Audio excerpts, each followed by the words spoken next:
Good morning all आप मैं चाह जयसवाल अपने यूट्यूब चैनल पर आपका स्वागत करता हूं। यदि आप हमारे चैनल पर नए हैं तो हमारे चैनल को सब्सक्राइब करिए, लाइक करिए और शेयर करिए। चलिए आज हम क्लास 9 विज्ञान में सेल को हमने 2 पार्ट में पढ़ लिया है। सेल क्या है, सेल की खोज किसने की, अब आज हम पढ़ेंगे सेल के प्रकार, कोशिका के प्रकार। तो कोशिका के प्रकार में सबसे पहले हम लिखेंगे कि कोशिका जो है 2 प्रकार की होती है, प्रोकैरियोटिक और एक दूसरा होता है यूकैरियोटिक। जो प्रोकैरियोटिक कोशिका होता है ये अविकसित होता है। क्या होता है बच्चों? अविकसित होता है। कोशिका के सभी अंग पाए जाते हैं। प्रोकैरियोटिक कोशिका जो होता है इसमें कोशिका के सभी अंग पाए जाते हैं। इन्हें प्रारंभिक कोशिका भी कहते हैं। ये इंपॉर्टेंट है, पूछा जाएगा प्रारंभिक कोशिका किसे कहते हैं, तो आपका आंसर होगा प्रोकैरियोटिक कोशिका को प्रारंभिक कोशिका भी कहते हैं। इसमें कोशिका झिल्ली और राइबोसोम पाया जाता है तथा शेष अंगों का अभाव होता है। हाँ, इसमें क्या पाया जाता है? कोशिका झिल्ली और राइबोसोम। ये याद रखना, ये बहुत कंफ्यूजिंग वाला क्वेश्चन है। पूछेगा प्रोकैरियोटिक कोशिका में क्या पाया जाता है, तो कोशिका झिल्ली और राइबोसोम। इसके केंद्रक पदार्थ डीऑक्सी राइबो न्यूक्लिक अम्ल द्वारा बना होता है। किसके द्वारा? डीऑक्सी राइबो न्यूक्लिक अम्ल, जिसे शॉर्टकट में कहते हैं डीएनए का बना होता है। इसकी जो एग्जाम्पल हो गए प्रोकैरियोटिक कोशिका की, वो होगा बैक्टीरिया आपका होगा, नीले हरे क्या होंगे? शैवाल होंगे। दूसरा है यूकैरियोटिक कोशिका, ये पादप और जंतु दोनों में पाया जाता है। पादप और जंतु दोनों में पाया जाता है। ये पूर्ण रूप से विकसित होता है। इसमें कोशिका के सभी अंग पाए जाते हैं। इसमें कोशिका के सभी अंग पाए जाते हैं। प्रोकैरियोटिक कोशिका में एक लाइन मिस्टेक हो गई है, यहाँ कोशिका के सभी अंग नहीं पाए जाते। क्या लिखेंगे बच्चों? नहीं पाए जाते। और यूकैरियोटिक कोशिका में कोशिका के सभी अंग पाए जाते हैं। इसमें राइबोसोम पाया जाता है। क्या पाया जाता है? राइबोसोम। ध्यान देना, राइबोसोम प्रोकैरियोटिक कोशिका में भी पाया जाता है और राइबोसोम यूकैरियोटिक कोशिका में भी पाया जाता है।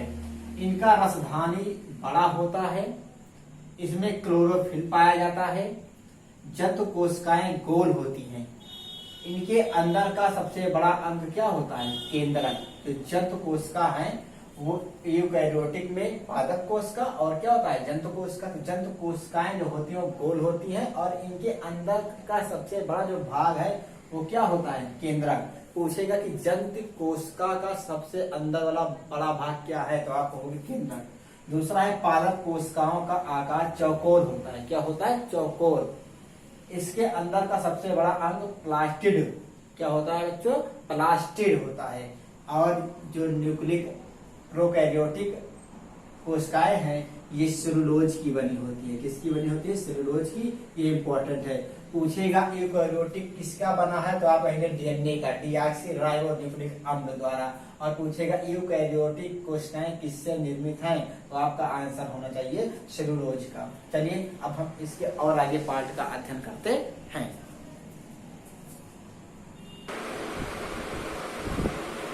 चलिए हम ऊर्जा के कोशिका के अंग के बारे में अध्ययन करेंगे। कोशिका के अंग जो है निम्नलिखित हैं। पहला देखेंगे, ये जितने भी हेडिंग है बहुत इंपॉर्टेंट हेडिंग है, आप नोट बना लीजिएगा और स्टेप बाय स्टेप एक एक चीज को नोट करते हुए चलिएगा। और जो सेंटेंस को मैं कहूँगी इंपॉर्टेंट है, आप उसको नीले पेन से या रेड पेन से लिख लेंगे। कोशिका के अंग में पहला है जीवद्रव। पहला क्या है? जीवद्रव। इसके खोज पुरकिंजे ने किया था। इसमें क्या था? पुरकिंजे नामक वैज्ञानिक ने जीवद्रव का खोज किया था। यह एक तरल गाढ़ा पदार्थ है। यह कैसा पदार्थ है बच्चों? एक तरल गाढ़ा पदार्थ है। इसे जीवन का आधार कहते हैं। ये इंपॉर्टेंट है। अगर पूछा जाए तो जीवन का आधार किसे कहते हैं, तो जीवद्रव को कहते हैं। सभी जैविक क्रियाएं इसी के अंदर संपन्न होती हैं। इसका 80% भाग जल का बना होता है। कितना परसेंट? 80% भाग जल का बना होता है। और ये 2 प्रकार का होता है, कोशिका द्रव और केंद्रिका द्रव। कोशिका द्रव को सूखने से बचाता है। जो कोशिका द्रव है ये कोशिका को सूखने से बचाता है। ध्यान देना, पूछा जाए कोशिका को सूखने से कौन बचाता है, तो कोशिका द्रव। दूसरा कोशिका के अंग है कोशिका भित्ति, यह सेलुलोज का बना होता है। ये मोस्ट इंपॉर्टेंट है, पूछा जाता है कोशिका भित्ति किसका बना होता है, तो सेलुलोज का बना होता है। और सेलुलोज कैसा होता है, तो निर्जीव होता है। कैसा होता है, निर्जीव होता है। कोशिका भित्ति केवल पादपों में पाया जाता है, ये भी क्वेश्चन इंपॉर्टेंट है। पूछा जाता है कि कोशिका भित्ति किसमें पाया जाता है, तो पादपों में पाया जाता है। या पेड़ पौधों को सुरक्षा प्रदान करता है, या पेड़ पौधों को सुरक्षा या दृढ़ता प्रदान करता है। कौन, कोशिका भित्ति। जीवाणु एक पादप होता है जिसकी कोशिका भित्ति पेप्टिडोग्लाइकेन के बने होती है। कवक की कोशिका भित्ति कायरीन की बनी होती है। किसकी बनी होती है, कायरीन की बनी होती है। तीसरा कोशिका का अंग है, यह जंतु तथा पादप कोशिका दोनों में पाया जाता है। या जंतु तथा किसमें, पादप कोशिका दोनों में।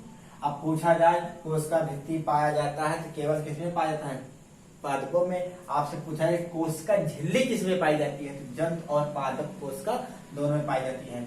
कोशिका के अंदर के सभी अवयव इसी के अंदर रहते हैं। कोशिका के अंदर जितने भी अवयव हैं, जितने भी तत्व हैं, वो कोशिका झिल्ली के अंदर रखे हुए रहते हैं। या कोशिका के अंदर जाने वाले पदार्थों का नियंत्रण।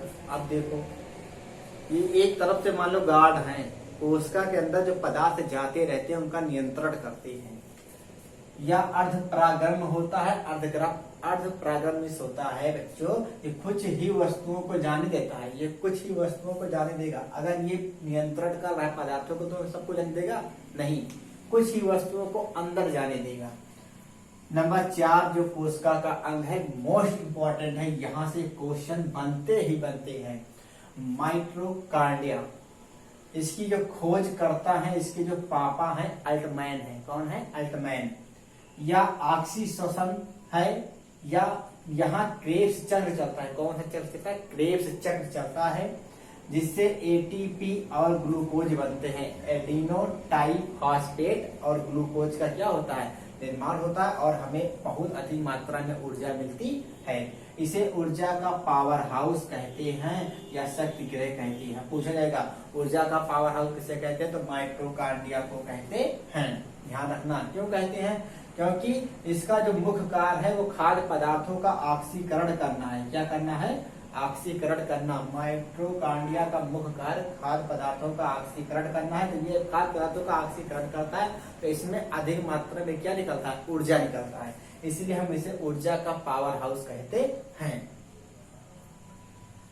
इतनी बातें आपको अगर समझ में आ गई हो, आप एक एक पॉइंट को नोट्स बनाते चलिए और लिखते चलिएगा। हम आपको आशा करते हैं कि हमारे हर एक पॉइंट, हर एक चीज, मैटर आपको पसंद आ रहा हो। अगर हमारी ये मैटर आपको पसंद आ रहा तो हमारी वीडियो को लाइक करें और हाँ, शेयर करना न भूलें। जय हिंद, जय भारत।